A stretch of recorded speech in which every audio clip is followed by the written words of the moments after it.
அரங்கிலும் அவையிலும் எனக்கு மரியாதைக்குரிய நண்பர்கள், இலக்கிய தோழர்கள், பிரியத்துக்குரிய வாசகர்கள் அமர்ந்திருக்கிறீர்கள். உங்கள் அனைவருக்கும் என்னுடைய மனமார்ந்த வணக்கங்களை தெரிவித்துக் கொள்கிறேன். இந்த கருத்தரங்கு இன்று காலை 10 மணிக்கு தொடங்கி தொடர்ச்சியாக இதுவரைக்கும் நடந்து வந்திருக்கிறது. காலை முதல் பங்கேற்ற எழுத்தாளர்கள், இலக்கிய விமர்சகர்களுடைய பட்டியல் என்பது மிக பெரிதாக இருக்கிறது. தமிழில் ஒரு விமர்சகருக்காக அல்லது ஒரு மொழிபெயர்ப்பாளருக்காக இத்தகைய அரங்குகளில் அமைவது என்பது முன்பு கிடையாது. திரும்பி பார்த்தால் எழுத்தாளர்களுக்கே ஒரு அரங்கு அமைவது என்பது மிக அரிதாக இருந்தது. மாதவன் அவர்களுக்கு நாங்கள் விஷ்ணுபுரம் விருது கொடுத்த போது அந்த மேடையிலேயே அவர் ஒன்றை சொன்னார். அவருக்காக நடத்தப்பட்ட முதல் இலக்கிய கூட்டம் என்பது அந்த விருது விழா தான், அவருடைய 75வது வயதிலே. அந்த சூழலிலிருந்து இத்தகைய ஒரு விழா வரைக்கும் நாம் வந்திருப்போம் என்பது ஒரு மிகப்பெரிய வளர்ச்சி. இது நிர்மாலியாவுக்கு நாம் எடுக்கக்கூடிய விழா அல்ல, நம்முடைய முதிர்ச்சியை நாம் அறிவித்துக் கொள்ளக்கூடிய ஒரு நிகழ்வு.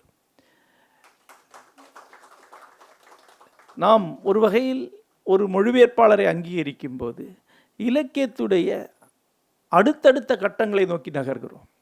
புகழ்பெற்ற எழுத்தாளர் அதிகாரத்தையும் அல்லது சமகாலத்துடைய செல்வத்தையும் சார்ந்து இருக்கக்கூடிய ஒருவருக்கு இத்தகைய விழாக்கள் தொடர்ந்து தமிழகம் முழுக்க நடந்து கொண்டிருக்கின்றன. நமக்கு தெரியும். யானை மேல் ஏற்றி அவரை கொண்டு போவதெல்லாம் தமிழில் நடக்கும். அதற்கு ஒன்று அரசியல் அதிகாரம் இருக்க வேண்டும், மத அதிகாரம் இருக்க வேண்டும், அல்லது பணம் இருக்க வேண்டும். அதன் பிறகு புகழ்பெற்ற எழுத்தாளர்கள், புகழ்பெற்ற வாசகர்களை, நிறைய வாசகர்களை கொண்ட புகழ்பெற்ற எழுத்தாளர்களுக்கு அது போன்ற விழாக்கள் அமைகின்றன. அதன் பிறகு ஒரு சூழல் முக்கியமென்று நினைக்கக்கூடிய எழுத்தாளர்களுக்கும் அப்படிப்பட்ட விழாக்கள் அவ்வப்போது நிகழ்கின்றன, அடிக்கடி இல்லை. ஆனால் அதற்கும் அடுத்த கட்டத்தில் இளம் படைப்பாளிகளுக்கு நிகழ்வதில்லை. மொழிபெயர்ப்பாளருக்கு அதுக்கான வாய்ப்பே இல்லை. இலக்கிய விமர்சகர்கள் கண்டுகொள்ளப்படுவதே இல்லை. அச்சூழல் இன்று மாறி வந்திருக்கிறது என்பதும், மொழிபெயர்ப்பாளர்களை நோக்கியும் வாசகர்களுடைய கவனம் திரும்பி இருக்கிறது என்பதும் மிகுந்த நிறைவூட்டக்கூடியது. அது தமிழ் இலக்கியத்துடைய ஒரு முதிர்ச்சியை, தமிழ் இலக்கியம் அடைந்து கொண்டிருக்கக்கூடிய ஒரு கூர்மையை காட்டக்கூடிய நிகழ்வாகத்தான் நான் பார்க்கிறேன். ஆகவே இந்த விழாவை எடுத்தவர்களைத்தான் நான் முதலில் பாராட்ட விரும்புகிறேன். நண்பர்களே, பாராட்டு மட்டும் அல்ல, மணி நானும் நிர்மாலியாவும் நானும் ஏறத்தாழ 35 ஆண்டுகளுக்கு மேலாக மிக நெருக்கமான நண்பர்கள். மிக நெருக்கம் என்றால் தொடர்ச்சியாக மனத்தொடர்பில் இருந்து கொண்டிருக்கக்கூடியவர்கள், ஏராளமான செயல்பாடுகளை இணைந்து செய்தவர்கள்.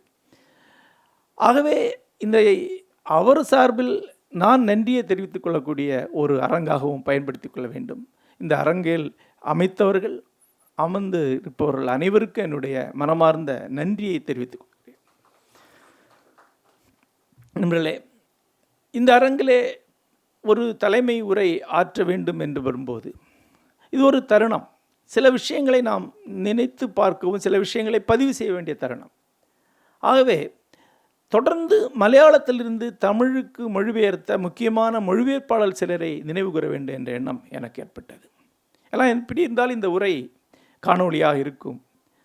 இது அவர்களுக்கான ஒரு அஞ்சலியாகவோ, நினைவுகளாகவோ, நன்றியாகவோ அமையட்டுமே என்பதற்காகத்தான்.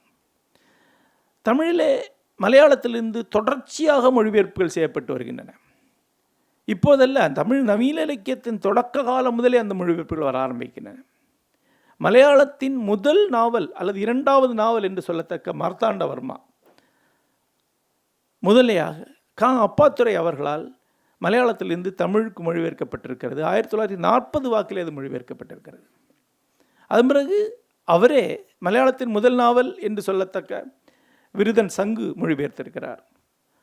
சந்துமேனனை மொழிபெயர்த்திருக்கிறார். அவர்கள் எந்த நூல்கள் இன்றைக்கு கிடைக்கின்றன என்று தெரியவில்லை.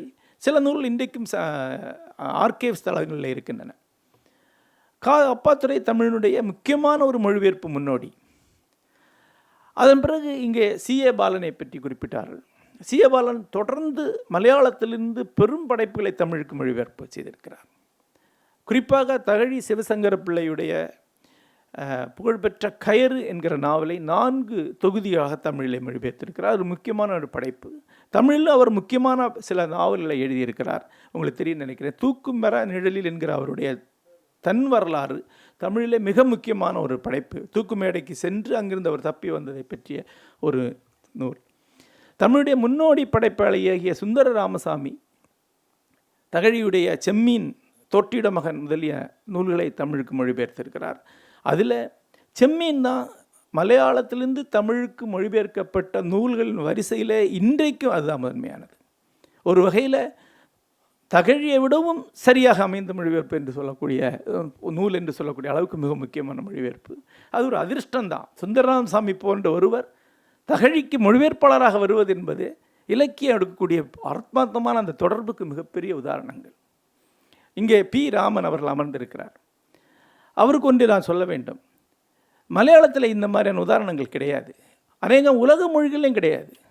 தமிழின் பெருமைக்குரிய படைப்பாளிகள், தமிழின் மிக முக்கியமான படைப்பாளிகள், சில சமயம் மலையாளத்தில் எழுதியவர்களை விட முக்கியமான படைப்பாளிகள் தமிழிலே மலையாளத்திலிருந்து மொழிபெயர்ப்புகளை செய்திருக்கிறார்கள். அதாவது நீலபத்மநாபன் மலையாளத்தில் தமிழுக்கு நடந்த மொழிபெயர்ப்புகளை செய்திருக்கிறார். மாதவன் P.K. பாலகிருஷ்ணனுடைய இனி நான் உறங்கட்டே முதலிய நாவல்களை தமிழுக்கு மொழிபெயர்ப்பு செய்திருக்கிறார். தமிழின் மிக முக்கியமான கவிஞர்களாக கருதப்படக்கூடிய சிற்பி மலையாளத்திலிருந்து தமிழுக்கு நிறைய மொழிபெயர்ப்புகளை செய்திருக்கிறார். அப்படி தொடர்ச்சியாக தீவிரமான தமிழ் படைப்பாளிகள் தங்கள் தீவிரமான அசல் படைப்புகளுக்கு இணையாகவே மலையாளத்திலிருந்து மொழிபெயர்ப்புகளை செய்திருக்கிறார்கள். அதில் அவர்களுக்கு எந்த மனத்தடையும் இல்லை. அப்படி தமிழிலிருந்து மலையாளத்திற்கு தமிழ் படைப்பை மொழிபெயர்ப்பு செய்த ஒரு குறிப்பிட்ட படைப்பாளி கூட முன்பு கிடையாது. ஒரே விதிவிலக்கு இந்த மேடையில் அமர்ந்திருக்கக்கூடிய பி. ராமன் மட்டும்தான். அவர் ஒரு முக்கியமான படைப்பாளி. ஆனால் தமிழிலிருந்து தொடர்ந்து மொழிபெயர்ப்புகளை செய்து வருகிறார். அவருக்கு முன் அந்த பணியை செய்தவர் என்று ஆற்றூர் ரவிவர்மாவை சொல்லலாம். ஆற்றூர் ரவிவர்மா அந்த மொழிபெயர்ப்பை செய்யும்போது ஒரு பெரிய அதிர்ச்சி ஏற்பட்டது. அப்போது ஆற்றூரிடம் நான் சொன்னேன், இதே விஷயத்தை சுந்தரராமசாமி செய்திருக்கிறார். சூரா தகழிய தமிழ் செய்யலாம் என்றால் சுந்தரராமசாமி ஆற்றூர் மலையாளத்தில் செய்வதில் ஒரு தடையும் இல்லை. மொழிபெயர்ப்பின் படை என்பது ஒரு படி கீழானது அல்ல, அது இணையான ஒரு பெரும் படைப்பு தான். தமிழில் சில மொழிபெயர்ப்பாளர்கள் அறியப்படாதவர்கள் உண்டு. உதாரணமாக குமாரி C.S. விஜயம் என்ற மொழிபெயர்ப்பை நீங்கள் அறிந்திருக்க மாட்டீர்கள். ஆனால் வைக்கம் மோது பஷீருடைய பாத்துமாவின் ஆடும் இளம்பெருபுத்து தோழியும் என்ற தொகுப்பை அவங்க மொழிபெயர்ப்பு செய்திருக்கிறார்கள். அவங்க அதுக்கு முன்னாடி மொழிபெயர்ப்பு செய்தது கிடையாதுன்னு நினைக்கிறேன். அவங்களை பற்றி எந்த தகவலும் யாரும் இல்லை. ஆனால் ரொம்ப நல்ல மொழிபெயர்ப்பு, மிகச்சிறந்த மொழிபெயர்ப்புகள் உண்டு. இன்றைக்கும் பஷீருடைய அந்த எளிமையை அழகையும் அறியக்கூடிய நல்ல மொழிபெயர்ப்புகள் உண்டு. இது பஷீர் மொழிபெயர்ப்புகளை மேலும் தொடர்ந்து பலர் செய்திருக்கிறார்கள். அதில் யூசுப் ஒரு பெரிய சாதனையாளர், சந்தேகமே கிடையாது. அவருக்கும் பஷீருக்குமான ஒரு மனத்தொடர்பு என்பது மிக ஆழமான ஒன்று. ஆகவே ஏதோ அதில் அவர் பஷீரோட தன்னை அடைந்து கொள்வதனால எந்த தடையும் இல்லாமல் பஷீர் உலகத்துக்கு செல்லவும், பஷீர் உலகத்தை ஏறத்தாழ அப்படியே தமிழ் கொண்டு அவரால் முடிந்திருக்கிறார். உதயசங்கர் பஷீரை தமிழில் மொழிபெயர்த்திருக்கிறார். தோப்புல் முகமது மீரான் பஷீரை தமிழில் மொழிபெயர்த்திருக்கிறார். சுகுமாரன் பஷீரை தமிழில் மொழிபெயர்த்திருக்கிறார். தமிழ் மொழிபெயர்ப்புகளில் ஒரு சிறந்த மொழிபெயர்ப்புகள் ஒன்று யூமா வாசுகி விஜயனை தமிழில் மொழிபெயர்த்தது. கசாக்கி நிதிகாசம், அதை பற்றி நான் எழுதியிருக்கிறேன். எனக்கு விஜயனை விட இந்த மொழிபெயர்ப்பு தான் பிடித்திருக்கிறேன். விஜயன் மொழியில் இருக்கக்கூடிய ஒரு கிளீஷே என்று சொல்லக்கூடிய ஒரு சின்ன சம்ஸ்கிருத அம்சம் கூட இல்லாமல் மிக புதிய மொழியிலே திரும்ப மொழிபெயர்க்கப்பட்டிருக்கிறது. நான் இன்றைக்கு படித்தால் விஜயனை படிக்க மாட்டேன், யூமா வாசுகியை தான் படிப்பேன். ஏன்னா 2 மொழிகளும் எனக்கு நன்றாக தெரியும் என்ற அர்த்தத்தில் சொல்கிறேன். K.V. ஜெயஸ்ரீ, K.V. சைலஜா இரு சகோதரிகளும் தமிழில் மலையாளத்திலிருந்து ஏராளமான மொழிபெயர்ப்புகளை செய்திருக்கிறார்கள். அண்மையில் என்னுடைய இளம் நண்பர் அழகிய மணவாளன் தமிழில் மலையாளத்திலிருந்து ஏராளமான சிறந்த தொடர் மொழிபெயர்ப்புகளை செய்து வருகிறார். மலையாளத்திலிருந்து தமிழுக்கு தொடர்ச்சியான இந்த படைப்புகள் வந்து கொண்டே இருக்கின்றன. இந்த படைப்புகளை செய்வர்களுக்கு ஒரு பேர் விட்டு போய்விட்டது, இளம்பாரதி. ருத்ர துளசிதாஸ் என்று பெயர் கொண்ட பாண்டிச்சேரி காரர். அவர் தொடர்ந்து மலையாளத்திலிருந்து தமிழுக்கு மிக முக்கியமான படைப்புகளை செய்து கொண்டிருக்கிறார். அவருக்கும் மலையாளத்துக்குமான ஒரு எல்லை தொடர்புகள் எதுவுமே கிடையாது. அவர் பாண்டிச்சேரிக்காரர். குறுகின காலம் கேரளாவிலே பணியாற்றியதால் மலையாளத்தை கற்றுக்கொண்டு தமிழுக்கு மொழிபெயர்ப்புகள் செய்திருக்கிறார். இந்த மொழிபெயர்ப்பாளர்கள் எல்லாருமே இங்கே பி. ராமன் சொல்வது போல ஒரு ஆத்மார்த்தமான தொடர்பினால் அந்த மொழிபெயர்ப்புகளை செய்திருக்கிறார்கள். இதனால் அவர்களுக்கு தொழில் என்ற அளவிலே ஒரு பணம் கூட கிடைத்திருக்காது. புகழ் என்று பார்த்தால் நீண்ட காலத்திற்கு இப்போதான் நிர்மால்யா என்று ஒருவர் இருப்பதும் அவருக்கு ஒரு விழா நடப்பதும் நமக்கு வருகிறது. ஆகவே புகழை எதிர்பார்த்து அதை அவர்கள் செய்திருக்க மாட்டார்கள். ஆனால் ஏன் அதை செய்தார்கள் என்றால் அதை இலக்கியத்திற்கான ஒரு பணியாக, தன்னுடைய வாழ்நாள் நிறைவிற்கான ஒரு பணியாக அதை செய்திருக்கிறார்கள். உண்மையில் அப்படி செய்யப்படக்கூடிய மொழிபெயர்ப்புகளுடைய தரம், அதனுடைய ஆன்மீகமான அம்சம் என்பது ஒரு படி மேலானது. ஒரு மொழிபெயர்ப்பாளரை ஒரு பதிப்பகம் அமர்த்துகிறது, முன்பணம் கொடுக்கிறது, அதன் பிறகு தொகுப்பாளர்களை கொண்டு அந்த மொழிபெயர்ப்பை செப்பனிடை செய்கிறது. இப்படித்தான் ஆங்கிலத்திலே தமிழிலிருந்து மொழிபெயர்ப்புகள் சென்று கொண்டிருக்கின்றன பெரும்பாலும். அப்படியின்றி இந்த படைப்பு எனக்கு முக்கியமானது, இதை நான் தமிழில் கொண்டு வர வேண்டும் என்று ஒரு மொழிபெயர்ப்பாளர் முயன்று மொழிபெயர்ப்பது மிகப்பெரிய ஒரு நிகழ்வு, ஒரு பெரிய ஒரு உண்மையான இலக்கிய பணி. ஒரு இலக்கிய பணியுடைய தொடக்கம் என்பது அடிப்படையில் ஒரு இன்ஸ்பிரேஷன்லேருந்து தான் தொடங்குகிறது. ஒரு நிலை கொள்ளாமை, ஒரு கிளர்ச்சி, ஒரு அகத்தை ஒரு தொடக்கம், அதுதான் ஒரு இலக்கிய படைப்பை தொடங்க வைக்கிறது. ஒரு வாழ்வு அனுபவத்திலிருந்து ஒருவருக்கு அந்த உணர்வுகள் ஏற்படலாம். அதை அவர் ஒரு கதையாகவோ கவிதையாக எழுதும்போது இலக்கிய படைப்பு உருவாகிறது. அதற்கு இணையாகவே இன்னொரு இலக்கிய படைப்பு அதே உணர்வை அளித்து அதேயான ஒரு செயல்பாட்டு ஒருவரை தள்ளிவிட்டு அவர் அதை மொழிபெயர்க்கிறார் என்றால் அதுவும் ஒரு முக்கியமான இலக்கிய படைப்பு தான். எந்த வகையிலும் அது மூல படைப்புக்கு குறைந்தது கிடையாது. ஒரு மொழிபெயர்ப்பு ஒரு மொழிக்கு வரும்போது உண்மையில் என்ன நடக்கிறது? உண்மையில் ஒரு படைப்பு எழுதப்படும்போதே ஒரு மொழிபெயர்ப்பு தான் நடக்கிறது. ஒரு படைப்பு ஒருத்தருடைய உள்ளத்தில் இருக்குது, அது வேறு எதுண்டாக இருக்குது. எழுதக்கூடியவன்றாக எனக்கு தெரியும். எழுதப்படுவதற்கு முன் படைப்பு என்னவாக இருக்கிறது என்ற கேள்வி எழுத்தாளனுக்கு உண்டு. எழுதப்படைப்பதற்கு முன் படைப்பு ஒரு சாத்தியக்கூறாக இருக்கிறது என்று சொல்லலாம். அப்படி இல்லை, அது வேறு ஏதோ வகையில் ஒரு படைப்பாக தான் இருக்குது. உதாரணமாக, இன்றைக்கு வரைக்கும் நான் எழுதாத ஒரு நாவல் என்கிட்ட என்ன இருக்குது? நான் 10 ஆண்டுகளுக்கு 15 ஆண்டுகளுக்கு மேலே ஒரு கதை கருவை வைத்து கொண்டிருப்பவன், ஒரு கதையை யோசித்து கொண்டிருப்பவன், எழுத முயன்று கொண்டிருப்பவன், சில சமயம் எழுதி சரியாக வராமல் இருப்பவன். இதுவரைக்கும் நாம் எழுதப்படாத ஒரு படைப்பு என்பது என்னுள் படிமங்களாக, இமேஜஸாக இருக்குது. வேகான தெளிவற்ற இமேஜஸாக இருக்கும். அதாவது சில சமயம் காய்ச்சல் வரக்கூடிய கனவுகளை போன்ற இமேஜஸாக இருக்கும். கொற்றவை ஏறத்தாண்டு 10 ஆண்டுகளுக்கு மேலாக ஒரு காய்ச்சல் சம்பந்தமான ஒரு கனவு போல தான் இருந்தது. ஒரு 30 அல்லது 40 காட்சி துணுக்களாக அதை நான் எழுதியிருக்க முடியும், அதை சொல்ல முடியும். சொன்ன சரியாக வராது, ஆனால் ஒரு மாதிரி சொல்ல முடியும். அப்படி தான் அது 10 ஆண்டுகளுக்கு மேலாக இருந்தது. அப்புறம் அதை நான் எழுத ஆரம்பிக்கிறேன். எழுத ஆரம்பிக்கும்போது உண்மையில் நான் அதை மொழிபெயர்க்க ஆரம்பிக்கிறேன். கனவிலிருந்து மொழிக்கு மொழிபெயர்க்க ஆரம்பிக்கிறேன். முதல்ல அதை தமிழுக்கு மாற்ற ஆரம்பிக்கிறேன். தமிழ் அதன் பிறகு தான் வருகிறது. தமிழில் அது நிகழவில்லை, அது கனவில் தான் நிகழுது. அதன் பிறகு தான் அது தமிழில் நிகழுது. தமிழில் அதை மொழிபெயர்க்கிறேன். மொழிபெயர்ப்பு என்பது ஏறத்தாழ அதே போன்ற ஒரு செயல்பாடு தான். அது மூலம் என்ற கனவில் இருக்கிறது, தமிழ் என்ற மொழிக்கு நிர்மாலியாவால் கொண்டு வரப்படுகிறது. இரண்டும் கிட்டத்தட்ட சமானமான செயல்பாடுகள். இந்த இரண்டாவது வடிவம், அதாவது மொழி வடிவம் என்பது கேமராவை ஃபோக்கஸ் பண்ணக்கூடியது தான்.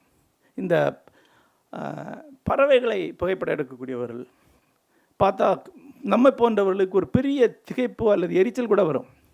20 அல்லது 30 நிமிடங்களுக்கு மேலாக அவங்க ஃபோக்கஸ் செய்து கொண்டே இருப்பார்கள். அவ்வளவு என்ன தான் பண்ணுறாங்க அப்படின்னு நமக்கு தெரியாது. ஆனால் அந்த 2 லென்ஸும் மிக சரியாக பொருந்தக்கூடிய ஒரு இடம் இருக்கிறது. ஒரு பிளேட்டோத்தனமான கற்பனை, அது லட்சிய உலகத்தில் இருக்கிற அந்த ஃபோக்கஸ். அந்த மாதிரியான ஒன்றை தான் இவங்க தேடிக்கிட்டே இருக்கிறாங்க. அதே மாதிரி ஒன்றை தான் நான் தேடிட்டே இருக்கேன். அந்த ஃபோக்கஸ் சரியாக வராத போது சில சமயம் எழுதின நாவல், அதாவது தட்டச்சு பிரதியில் 400-500 பக்கங்களுக்கு எழுதிய பிறகு ஒரே இரவில் அதை அழித்து அதை அப்படியே ரீசைக்கிள் பின்னுக்குள்ளே போய் அழிச்சிட்டு நிம்மதியாக விடுபட்ட அந்த தருணங்கள் உண்டு. அப்படி நிறைய இருக்குது. ஏன்னா அது வச்சுருந்தா அதை ஏதாவது ஒன்று பண்ணிடும். அதுபோல தான் மொழிபெயர்ப்பாளர்கள் ஒரு மொழியில் இருக்கக்கூடிய ஒரு கனவை தமிழ் போன்ற இன்னொரு மொழி கொண்டு வரும்போது முற்றிலும் புதிய ஒரு படைப்பை தான் உருவாக்குறாங்க. அது ஒரு எந்திரத்தனமான மொழி பெயர்ப்பு அல்ல, அதில் பெயர்ப்பே கிடையாது, மொழி ஆக்கம் தான் இருக்குது. ஆக மொழியாக்கம் என்பதுதான் சரியான வார்த்தை. அந்த ஆக்க செயல்பாடு இருக்கக்கூடிய பதற்றங்களை, தொந்தரவுகளை, நிலை கொள்ளாமைகளை, சோர்வுகளை நான் பார்த்துருக்கேன். அது சரியாக வராது சார் என்று மணி என்கிட்ட சில படைப்புகளை பற்றி சொல்லியிருக்கிறார். பிறகு அவர் அதை மொழிபெயர்த்திருக்கிறார். முதல்ல இது சரியாகவே வராது, எப்படி ஒரு நாவல் எழுத ஆரம்பித்து இது சரியாக வராதுன்னு தோன்று நம்ம சோர்வடைகிறோம், அதே போன்ற சோர்வுகளை மொழிபெயர்ப்பாளர் அடைகிறார். அவ்வாறு ஒரு பெரிய ஒரு கனவை பெயர்த்து இன்னொரு மொழிக்கு கொண்டு வந்து கொண்டே இருக்கிறார். நாம் எல்லாரும் நினைப்பது போல இது இலக்கியம் தோன்றிய காலம் முதல் நடந்து கொண்டிருக்கக்கூடிய ஒரு செயல் அல்ல. மொழிபெயர்ப்பு என்பது உலக இலக்கியத்திற்கே ஒரு புதிய செயல்பாடு தான். அண்மையில் கூட ஏதோ ஒரு விவாதத்தில் ஒருவர் எப்போதுமே மொழிபெயர்ப்பு செய்யப்பட்டிருக்கிறது, மகாபாரதம் மொழிபெயர்க்கப்பட்டிருக்கிறது, ராமாயணம் மொழிபெயர்க்கப்பட்டிருக்கிறது சொல்கிறார்கள். அப்படி இல்லை, அதெல்லாம் மொழிபெயர்ப்புகள் அல்ல, அதெல்லாம் மறு ஆக்கங்கள். ஒரு கதையை எடுத்துக்கொண்டு இன்னொரு மொழியில் திரும்ப ஒரு புது படைப்பை எழுதுவது என்பது மறு ஆக்கம். கம்பராமாயணம் என்பது மொழிபெயர்ப்பு அல்ல, மறு ஆக்கம். அப்படி பார்த்தா ராமாயணம், மகாபாரதம் போன்ற இதிகாசங்கள் இந்தியா முழுக்க மறு ஆக்கம் செய்யப்பட்டிருக்கின்றன. மொழிபெயர்ப்பு என்கிற கருத்து நமக்கு கிடையாது. அது பெரும்பாலும் இல்லாமல் தான் இருந்திருக்கிறது. திரும்ப ஆக்கப்பட்டிருக்கின்றன. இந்த கருத்து எடுத்தாளப்பட்டிருக்கிறது. இதெல்லாம் இந்தியா முழுக்க இருக்குது, ஆசிய இலக்கியம் முழுக்கவே இருக்குது. அப்படின்னா மொழிபெயர்ப்பு என்பது ஒரு தனி செயல்பாடாக எங்கே நடக்கிறது என்று பார்த்தால் அதனுடைய 2 தொடக்கங்கள் இருக்கின்றன. ஒன்று ஆசிய தொடக்கம். அந்த ஆசிய தொடக்கம் என்பது திபெத்திய மொழிக்கு தான். இந்திய பௌத்த பேரிலக்கியங்களை வார்த்தைக்கு வார்த்தை திபெத்திய மொழிக்கு மொழிபெயர்க்கிறார்கள். அது ஒரு பெரிய இயக்கமாக 300-400 ஆண்டுகள் திபெத்தில் நடந்திருக்கிறது. உங்களுக்கு தெரியும் நினைக்கிறேன், ஏராளமான பௌத்த மூல நூல்கள் அழிந்து போய் திபெத்திலிருந்து திரும்ப தமிழுக்கும் திரும்ப ஆங்கிலத்திற்கும் பாலிக்கும் கூட மொழிபெயர்க்கப்பட்டிருக்கின்றன. திபெத்து தான் ஒரு விதை கலசம் போல இது அனைத்தையும் பல ஆண்டுகள் பாதுகாத்து வைத்திருக்கிறது. ஒரு இந்திய மாதிரி, இந்த திபெத்திய மாதிரி தான் சீனாவுக்கு மொழிபெயர்ப்பாக போகிறது. அது பிறகு தென்கிழக்கு முழுக்க மொழிபெயர்ப்புகளாக செல்கிறார். 2வது மொழிபெயர்ப்பு மாதிரி என்பது ஐரோப்பிய மாதிரி. அது இன்னும் புகழ்பெற்றது, இன்னும் பல ஆண்டுகள் நீடித்தது, இன்னும் பல பேரறிஞர்களால் நுணுக்கமாக விரிவாக்கம் செய்யப்பட்டது. அதுதான் பைபிள் மொழிபெயர்ப்பு. பைபிளை மிக சரியாக மக்களிடம் கொண்டு செல்ல வேண்டும், வார்த்தைக்கு வார்த்தை கொண்டு செல்ல வேண்டுங்கிற இயக்கம் ஆரம்பிக்கிறது. அது அராமிக் பைபிள் கிரேக்க மொழிக்கு செல்லும்போது தொடங்குகிறது. ஆனால் நீண்ட இடைவேளைக்கு பிறகு ஐரோப்பிய மொழிகளுக்கு மார்ட்டின் லூதர் வழியாக முதல் மொழிபெயர்ப்பு தொடங்கி வரும்போது தான் அது ஒரு பெரிய இயக்கமாகிறது. ஆகவே அதன் பிறகு அது தொடர் விவாதத்துக்கு வருகிறது, எப்படி சரியாக மொழிபெயர்ப்பது. ஒரே படைப்புக்கு நூற்றுக்கணக்கான மொழிபெயர்ப்புகள் வருகின்றன, மொழிபெயர்ப்புகள் ஒப்பிடப்படுகின்றன. அதன் வழியாக தான் மொழிபெயர்ப்புடைய நியமங்கள், நியதிகள் உருவாகி வருகின்றன. ஆகவே அதன் பிறகு நவீன இலக்கியம், ஏறத்தாழ அந்த காலத்தில் நவீன இலக்கியம் உருவாகி வருகிறது 16ஆம் நூற்றாண்டிலே. நவீன இலக்கியம் வரும்போது வார்த்தைக்கு வார்த்தை மொழிபெயர்ப்பு, அதாவது மூலத்திற்கு விசுவாசமான மொழிபெயர்ப்பு, தழுவல் அல்ல, மறு ஆக்கம் அல்ல, அடாப்டேஷன் அல்ல, அது உருவாகி வருகிறது. அதன் பிறகு தான் மொழிபெயர்ப்புங்கிற செயல்பாடு உலகம் முழுக்க நிகழ்கிறது. 17ஆம் நூற்றாண்டு தான் உலக மொழிபெயர்ப்புடைய காலம். 18ஆம் நூற்றாண்டு அதனுடைய ஒளிமிக்க காலம். இந்தியாவுடைய பேரிலக்கியங்கள் அனைத்துமே ஜெர்மானிய மொழிக்கும் ஆங்கிலத்துக்கும் போன காலம். மகத்தான முகங்கள் நம்முடைய நினைவிலே வர வேண்டும். முக்கியமாக மேக்ஸ் முல்லர் போன்றவர்கள் மொழிபெயர்ப்பு வழியாகத்தான் உலகத்து முழுக்க உலக ஞானத்தை கொண்டு வந்து சேர்க்கிறாங்க. மொழிபெயர்ப்பு வழியாக ஒரு மொழியில் அனைத்து ஞானமும் கிடைக்குங்கிற ஒன்று உருவாகிறது. அதுக்கு முன் உலகத்தில் அந்த உலக வரலாற்றில் எங்கேயுமே அந்த வாய்ப்பு கிடையாது. உங்களுக்கு ஒரு மொழி தான் தெரியும், ஆனால் உலகத்தில் எல்லா ஞானத்தையும் அந்த மொழியில் படிக்க முடியும் என்றால் அது 17ஆம் நூற்றாண்டுக்கு பிறகு ஆங்கிலத்தில் ஜெர்மானிய மொழி வழியாக உருவாகி வந்த ஒரு விஷயம். அப்படி பார்த்தால் நாம் இன்று வாழ்ந்து கொண்டிருக்கக்கூடிய இந்த கலாச்சார யுகம், இந்த யுகம் என்பது மொழிபெயர்ப்பாளர்களால் உருவாக்கி நமக்கு அளிக்கப்பட்டது. டால்ஸ்டாய் என்று இங்கே பேசுகிறோம், டால்ஸ்டாய்ஸ்கி இங்கே பேசுகிறோம். அவங்க மொழிபெயர்க்கப்படாவிட்டால் நமக்கு தெரியாது. கார்னட்டுடைய அற்புதமான மொழிபெயர்ப்பு வழியாக தான் டால்ஸ்டாய் ஐரோப்பாவோட உரையாடுகிறாரே ஒழிய டால்ஸ்டாயால் அந்த உரையாடலை நிகழ்த்தி இருக்க முடியாது. இன்னொரு 300 ஆண்டுகளுக்கு முன்னால் பிறந்திருந்தால் அந்த உரையாடல் நிகழ்ந்திருக்கிறார். உலகம் முழுக்க அப்படி பார்த்தால் தொடர்ந்து ஒரு பெரிய அறிவியக்கம் போல, ஏதோ ஒரு கடவுளுடைய ஆணைக்கு கட்டுப்பட்டவர்கள் போல மொழிபெயர்ப்பாளர்கள் திரண்டு வந்திருக்கிறாங்க. இடைவெளி இல்லாமல் நம்ம கண்ணுக்கு தெரியாமல் எங்கெங்கோ அவங்க பணியாற்றி கொண்டு இருக்கிறார். அவங்க உலகத்தில் உள்ள அனைத்து ஞானத்தையும் ஒரு மொழியில் இன்னொரு மொழிக்கு மொழிபெயர்த்து திரட்டி கொண்டே இருக்கிறார். ஒவ்வொரு நாளும் நாம் படிக்கிறதுல, ஒரு நல்ல இலக்கிய வாசகன் படிக்கிறதுல முக்கால்வாசி மொழிபெயர்ப்பு தான். 25% கூட அசல் படைப்பு இருக்காது. அப்படி தான் இந்த மானுட ஞானம் நமக்கு உருவாக்கப்பட்டிருக்கு. அந்த அத்தனை மொழிபெயர்ப்பாளர்களுக்கும் இந்த அறிவியக்கத்தோடு சம்பந்தப்பட்ட அத்தனை பேருமே தனிப்பட்ட முறையிலே கடன்பட்டிருக்கிறோம். அந்த மாபெரும் மொழிபெயர்ப்பாளர் பட்டியலில் சேர்ந்த ஒருவர் இந்த மேடையில் அமர்ந்திருக்கிறார். ஸோ அவர்கள் அனைவருக்கும் நாம் செய்யக்கூடிய ஒரு நன்றி கடனாகத்தான் இந்த சிறிய விழாவை அவர் பொருட்டு நாம் எடுத்துக்கொண்டிருக்கிறோம். மொழிபெயர்ப்பாளராகிய நண்பர் நிர்மாலியாவை நான் எப்படி சந்தித்தேன் என்ற நினைவு எனக்கு வருகிறது. இந்த மேடையிலே நிறைய விஷயங்களை நினைவுகளாக சொல்லலாம். ஆனால் ஒரு நினைவேந்தலாக இது ஆகிடக்கூடாது. ஏன்னா இது ஒரு நீடிக்கக்கூடிய ஒரு நட்பு. மணி எனக்கு எதிராக ஒரு சின்ன கருத்து தெரிவித்த வழியாக தான் எனக்கு தெரிய வந்தார் என்பது உங்களுக்கு தெரியாது. பல ஆண்டுகளுக்கு முன்னால் 1990ன்னு நினைக்கிறேன். அங்கே நான் ஒரு தற்கால மலையாள கவிதைகள் என்கிற ஒரு தொகுதி கொண்டு வந்தேன். அதில் சச்சிதானந்தன் ஒரு கவிதையை மொழிபெயர்த்திருந்தேன். அந்த கவிதை மழையுட நானார்த்தம் என்ற கவிதை, நீண்ட கவிதை. அதை சச்சிதானந்தனை கொண்டு சின்னதாக்கணும். ஏன்னா அது மொழிபெயர்ப்பு ரொம்ப பெருசாக போயிடுச்சு. தமிழ் அவ்வளோ பெருசாக வேண்டான்னு ஆற்றலும் அபிப்பிராயப்பட்டார். அது சச்சிதானந்தோட பேச சிறுதி பண்ணி அது வெட்டி சுருக்கப்பட்ட வழியில் தமிழில் வந்தது. அப்போது மணி கவிதையை கெடுத்து விட்டார். ஜெயமோகன் கதையை ரொம்ப பெரிய கவிதை, அதனுடைய உயிர் போய்விட்டது என்று கடுமையான கருத்து சொல்லி அதை என்னுடைய ஒரு நண்பர் சொன்னார்.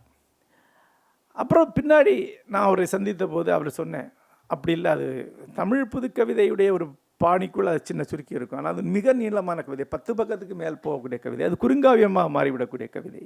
அவருடைய சச்சிதானந்தனுடைய கவிதைகளிலே பல்வேறு வண்ணங்கள் இருக்கின்றன, அல்லது வசன கவிதை அமைக்கப்பட்ட கவிதைகள் இருக்கின்றன.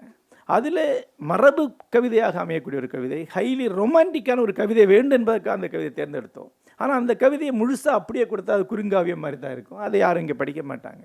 ஒரு சாம்பிளுக்காக அந்த கவிதை கொடுக்கப்பட்ட இந்த விளக்கத்தை நான் ரொம்ப பின்னாடி அவருக்கு அளித்தேன். அப்படி தான் மணி என்பவர் நிர்மாலியாங்கிற பேரிலே மொழிபெயர்ப்பிலை செய்து கொண்டிருக்கிறார் இந்த தகவல் எனக்கு தெரிய வருகிறது. அப்போ எனக்கு என்ன வயசுன்னா, 90ன்னா எனக்கு என்ன வயசு? நானும் சின்ன பையன் தான், 28 29 வயசு. அவர் அதை விட சின்ன வயசு. அதன் பிறகு மணி எனக்கு அறிமுகமாகிறது இன்னொரு முரண்பாடு வழியாகத்தான். அதாவது இங்கே ஈரோடை சேர்ந்த ஜீவானந்தம் அவர்கள் பசுமை நடை என்கிற பேரில் ஒரு ஊட்டி அந்த பகுதியில் சூழியல் அறிமுகம் ஒன்று நடத்துகிறார்.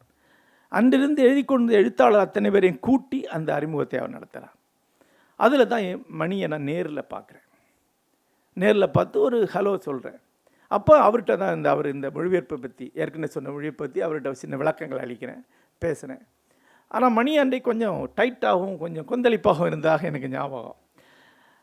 அப்புறம் அதன் பிறகு நான் அங்கே திரும்பி அங்கு பேசப்பட்டவற்றை பற்றி ஒரு குறிப்பு எழுதி சுபமங்களாவிலே அது வெளியே வருகிறது. அதற்கு மணி ஒரு எதிர்வினை அளிக்கிறார். அந்த குறிப்பில் அன்று மலையில் இருந்த சூழியலாளர்கள் சொன்ன சில விஷயங்கள் நான் எழுதியிருந்தேன். மணி அந்த சூழியலாளருக்கான எதிர்வினையை எனக்கு எதிரான எதிர்வினையாக எழுதியிருந்தார். அதாவது மலையிலே பூச்சி மருந்துகள் மிக அதிகமாக பயன்படுத்தப்படுகின்றன. இவை மலையிலிருந்து சமவெளிக்கு இங்கும் சூழியல் சீர்கேட்டை உருவாக்குகின்றன என்று அன்றைக்கு சொன்னார்கள். அதை நான் குறிப்பிட்டிருந்தேன். அதுக்கு மணி, உண்மையான பிரச்சனை இந்த பூச்சி மருந்து அல்ல, உண்மையான பிரச்சனை இங்கே இருக்கக்கூடிய காடு அழிவு தான்.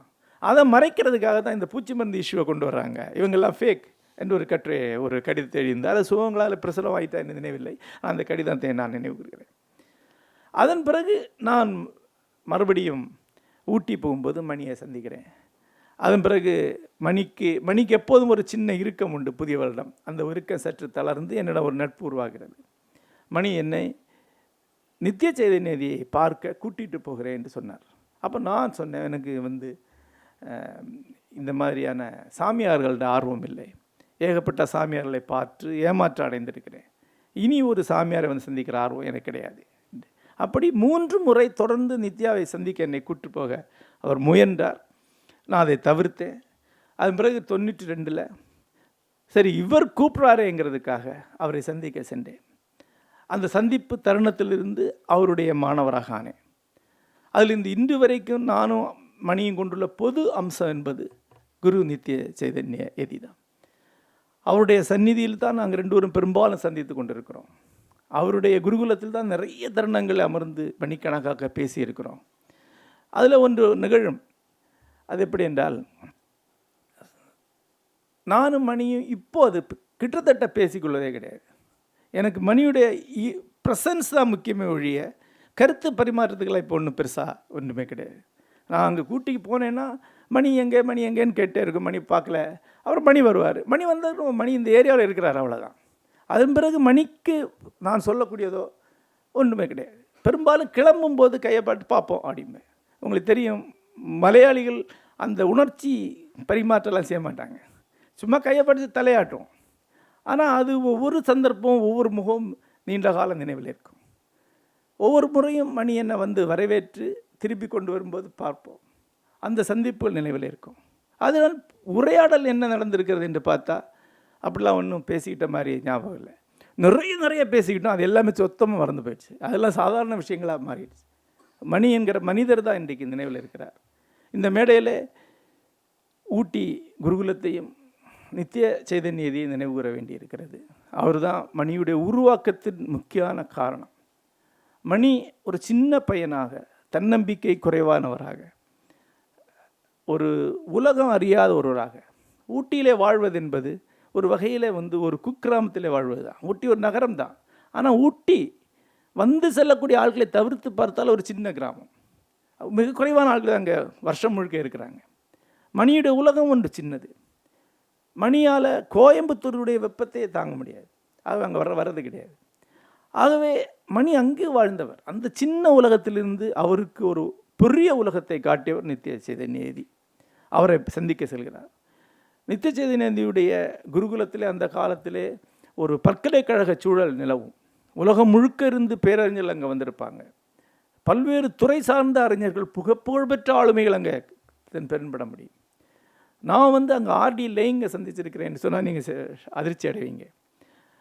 அந்த சூழலில் வளரக்கூடிய வாய்ப்பு மணிக்கு கிடைத்தது. நித்திய சைதன்யதி மொழிபெயர்த்த, நித்திய சைதன்யம் எழுதிய கிறிஸ்துவை பற்றி ஒரு சிறிய புத்தகம், மானுட மைந்தர் இயேசு கிறிஸ்து என்ற பேரில் ஒரு குட்டி புத்தகம். அதுதான் மணி மொழிபெயர்த்த முதல் புத்தகம் தமிழில். அதை குருகுலம் சார்பில் தான் வெளியிட்டிருந்தாங்க. அந்த புத்தகம் இப்போதும் குருகுலத்தில் கிடைக்குதுன்னு நினைக்கிறேன். அதிலிருந்து ஒரு பெரிய மொழிபெயர்ப்பு தவம் ஒன்று தொடங்கி இருக்கிறது. அதிலிருந்து தொடர்ந்து இன்றைக்கு வரைக்கும் மொழிபெயர்த்து கொண்டிருக்கிறார். இதற்கு அப்பால் மணியுடைய மொழிபெயர்ப்பு பற்றி இங்கே விரிவாக ஒவ்வொரு புத்தகத்தையும் பற்றி பேசியிருப்பீங்க. ஒரு அம்சத்தை மட்டும் நான் குறிப்பிட்டு நிறுத்தலாம்னு நினைக்கிறேன். அது தொடர்ந்து அடித்தள மக்களுடைய எழுச்சி, ஒடுக்கப்பட்ட மக்களுடைய வளர்ச்சி பற்றி அவருக்கு இருக்கக்கூடிய அக்கறை, அதில் அவருக்கு இருக்கக்கூடிய உண்மையான ஆதங்கம், சீற்றம். இது அவரை நான் 30 ஆண்டுகளை தொடர்ந்து பார்த்து கொண்டிருப்பேன் வகையில் எனக்கு இது ரொம்ப முக்கியமானது.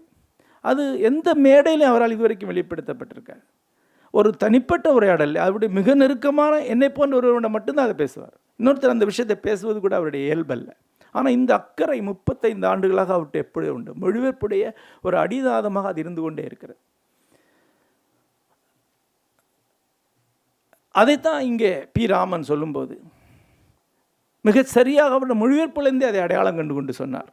ஐயங்காளி முதல் இங்கு கோத்திர கவிதைகள், பழங்குடி கவிதைகள் வரைக்குமான ஒரு ஒரு உலகம், ஒரு மொழிபெயர்ப்பு உலகம் என்று. ஐயங்காளியுடைய நூலை அவர் மொழிபெயர்த்தை பற்றி சொல்ல வேண்டும். ஐயங்காளியுடைய நூல் தமிழில் வர வேண்டும் என்ற எண்ணம் உருவானது என்னுடைய சிந்தனையிலிருந்து தான். அதைத்தான் நான் அவரிடம் சொன்னேன், அதை நீங்கள் மொழிபெயர்க்கணும் என்று சொன்னேன். அவர் அந்த புத்தகத்தை என் பொருட்டு படித்து அது பிறகு மிக தீவிரமான ஒரு உணர்வு வீழ்ச்சிக்கு ஆளாகி அதை மொழிபெயர்க்க வேண்டிய எண்ணத்துக்கு வருகிறார். ஆனால் அதில் ஒரு சிக்கல் இருந்தது. அது என்னவென்றால், அந்த புத்தகத்தை அவர் மொழிபெயர்த்து முடித்து ஐயங்காளியுடைய மரபை சார்ந்தவராகிய திரு அபிமன்யு, அவருடைய குருதி வழியை சேர்ந்த திரு அபிமன்யு அவரிடம் அனுமதி கேட்கிறார். அவர் தான் மூல ஆசிரியர்.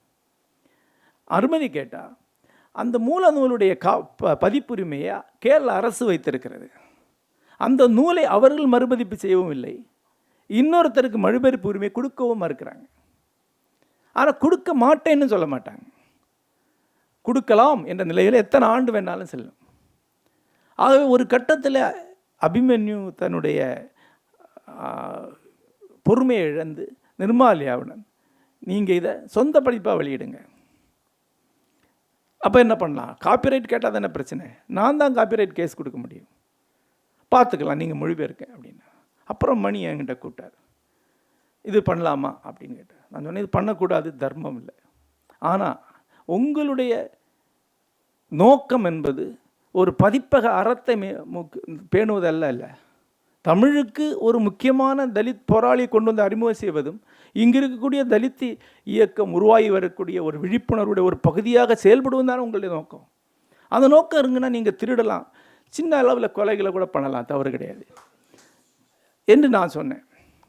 அவனை ஒன்று பண்ணுங்க, முடிந்தால் அதை மொத்தமாகவே அந்த புத்தகத்தை திருப்பி எழுதுங்க.